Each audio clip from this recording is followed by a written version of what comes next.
This is your ultimate perk guide for Modern Warfare 3. In this video, I'm going to explain which are the best perk combinations to use in Modern Warfare 3, what each perk does, and what are the differences when not equipping. And finally, which perks are completely useless and waste of a slot. So please make sure you stick until the end of the video. Without further ado, let's go. First of all, I'm going to start with the climbing boots, which in my opinion is one of the worst perks out there. So basically you get reduced falling damage and you can mantle obstacles faster. Now here is the outcome without the boots, and as you can see, I am jumping from top brass. I take a lot of damage, but I survive.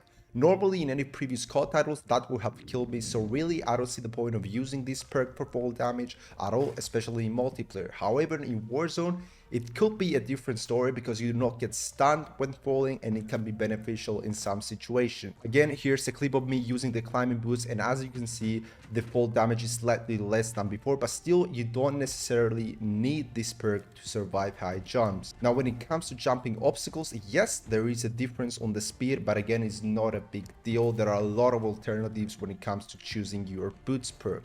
Moving on with the lightweight boots, which increases movement and swim speed and reduces noise while swimming. Now when testing it, as you can see on the screen right now, again, the increase in movement speed is not significant, but it could be useful when you're grinding camo challenges for melee weapons or shotguns.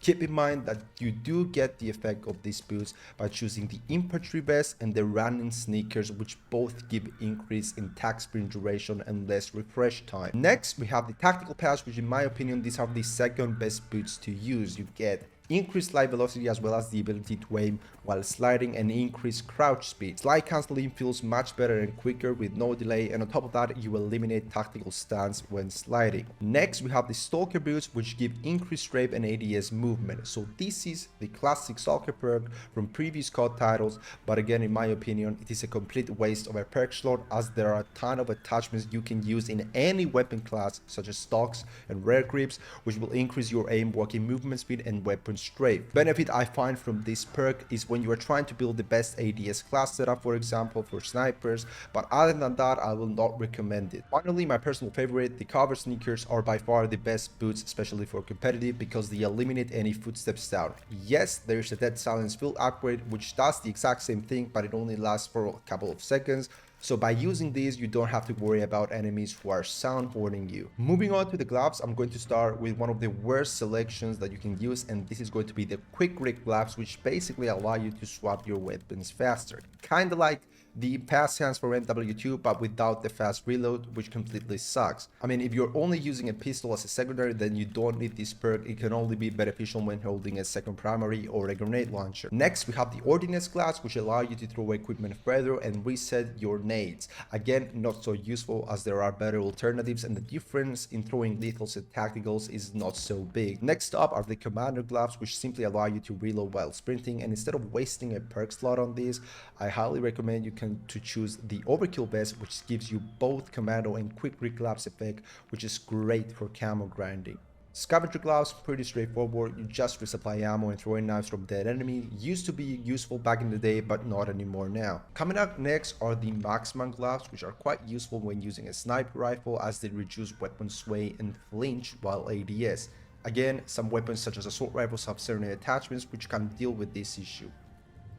Finally, the last and by far the best perk to use for the glove slots are the assault gloves, which increase accuracy and time to ADS while jumping. So for those of you who don't know, in MW3 there is an ADS penalty when jumping, and this frustrates a lot of players, but with the assault gloves you can eliminate this issue. When it comes to gear, this is completely up to you. I personally go with the EOD padding, which is essentially flak jacket. It reduces the damage from non-kill stick explosive. Ghost is also really useful, especially when you are grinding for camos. In hardcore, undetectable by UAV, really useful as well. Tactical mats can be very useful in competitive play as well. Now when it comes to the vest, this is specifically what you're trying to achieve. So for example, if you're a competitive player or an aggressive player who loves to use an SMG or an AR, then the infantry vest is the best option. So what this does, it increases your attack sprint and reduces refresh time. It has the same effect as the running sneakers. I like to use the infantry vest with the assault gloves. the cover sneakers, and the EOD padding. So this is my class setup for both submachine guns and assault rifles. On the other hand, the engineer vest can be very useful, especially when you are trying to do camo challenges. As you can see, the bottom screen, you get an additional tactical, but you sacrifice your lethal.